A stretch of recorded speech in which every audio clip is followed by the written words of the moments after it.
जय श्री कृष्णा। आज हम कार्तिक महात्म के 19वें अध्याय का पाठ करेंगे। 18वें अध्याय में हमने पढ़ा था कि किस प्रकार से माता पार्वती की आज्ञा को सिरोधार्य करके भगवान विष्णु जलंधर के नगर की ओर प्रस्थान करते हैं।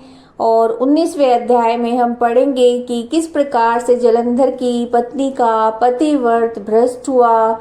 तो आइए 19वें अध्याय का पाठ आरंभ करते हैं।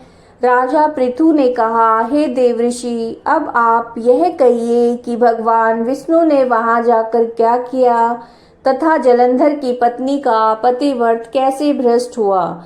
नारद जी बोले, जलंधर के नगर में जाकर भगवान विष्णु ने उसकी पतिव्रता स्त्री वृंदा का पतिव्रत भंग करने का विचार किया।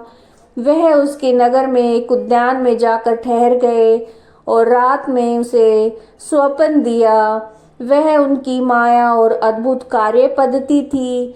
और फिर उनकी माया के द्वारा जलंधर की पत्नी पतिव्रता वृंदा ने रात में स्वप्न देखा कि उसका पति नग्न होकर सिर पर तेल लगाए महिष पर चढ़ा हुआ है। वह काले रंग के फूलों की माला पहने हुए है तथा उसके चहुं और हिंसक जीव हैं। वह सिर मुड़ाए हुए अंधकार में दक्षिण दिशा की ओर जा रहा है।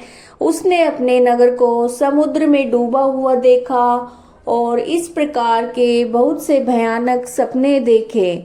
फिर तत्काल ही वह जाग पड़ी और स्वप्न के संबंध में विचार करने लगी। इतने में उसने सूर्य को उदय होते हुए देखा।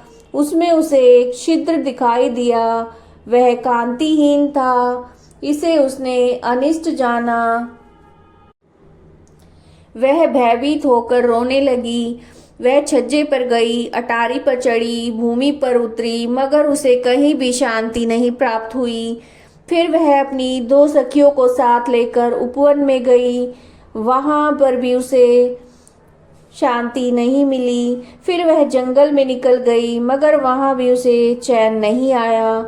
वन में उसने सिंह के समान 2 भयंकर राक्षसों को देखा, जिससे वो भयभीत होकर वहां से भागने लगी। उसी क्षण वहां पर अपने शिष्यों सहित एक मौनी तपस्वी आ गया। भयभीत वृंदा उसके गले में हाथ डालकर उससे अपनी रक्षा के लिए याचना करने लगी। मुनि ने अपनी एक ही हुंकार से उन राक्षसों को वहां से भगा दिया। वृंदा को आश्चर्य हुआ। वो भय से मुक्त होकर मुनिनाथ को हाथ जोड़कर प्रणाम करने लगी और कृतज्ञता का ज्ञापन किया। फिर उसने मुनि से अपने युद्धरत पति के संबंध में उसकी कुशल क्षेम का प्रश्न किया। मुनि ने मौन होकर आगे पीछे देखकर कुछ कहना ही चाहा कि उसी समय 2 वानर मुनि के समक्ष आकर हाथ जोड़कर खड़े हो गए। और ज्यों ही मुनि ने भ्रुकुटी संकेत किया, तो ही वह उड़कर आकाश में चले गए। फिर जलंधर का सिर व धड़ लेकर मुनि के पास आ गए। तब वृंदा अपने पति को मृत हुआ जानकर मूर्छित होकर पृथ्वी पर गिर पड़ी और अनेक प्रकार के वचन कहकर दारुण विलाप करने लगी। उसके पश्चात उस मुनि से कहा, हे कृपा निधे, आप मेरे पति को जीवित कर दीजिए। पतिव्रता प्रायण दैत्य पत्नी ऐसा कहकर दुख की सवासों को छोड़ती हुई मुनीश्वर के चरणों में गिर पड़ी। तब मुनीश्वर ने कहा, वह शिवजी द्वारा युद्ध में मारा गया है, इसलिए जीवित नहीं हो सकता, क्योंकि जिसे भगवान शंकर मार देते हैं वो कदापि जीवित नहीं हो सकता है। परंतु शरणागत की रक्षा सनातन धर्म है, अतः मैं कृपा कर इसे जिलाए देता हूँ। नारद जी कहते हैं, मुनि साक्षात विष्णु ही थे जिन्होंने ये सब माया फैला रखी थी। वह वृंदा के पति को जीवित करके अंतर्ध्यान हो गए। जलंधर ने उठकर वृंदा का आलिंगन किया, उसका मुख चूमा। वृंदा भी पति को जीवित देखकर अत्यंत हर्षित हुई और अब तक हुई सभी बातों को स्वप्न समझा। इसके पश्चात वृंदा सकाम होकर बहुत दिन तक उसी वन में अपने पति के साथ विहार करती रही। फिर एक दिन उसने सूरत और संभोग काल के अंत में भगवान विष्णु को पहचान लिया और उन्हें ताड़ित करती हुई बोली, हे पराई स्त्री से गमन करने वाले विष्णु, तुम्हारे शील को धिक्कार है। मैंने जान लिया है कि वह मायावी तपस्वी तुम ही थे।